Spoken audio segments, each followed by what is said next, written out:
నీలాల కనుపాప లోకాన్ని చూస్తుంది, తన రూపు తానిప్పుడు చూపించలేనంది.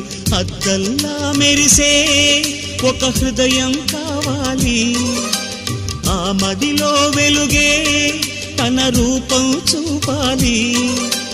రెప్పల వెనక ప్రతి స్వప్నం కళలొలికిస్తుంది, రెప్పలు తెరిచే మెలకువలో కలని దురిస్తుంది. ఆ కలల జాడ కళ్ళు ఎవరినడగాలి? పాటల పల్లకివై ఊరేగే చిరుగాలి, కంటికి కనబడవే నిన్నెక్కడ వెతకాలి?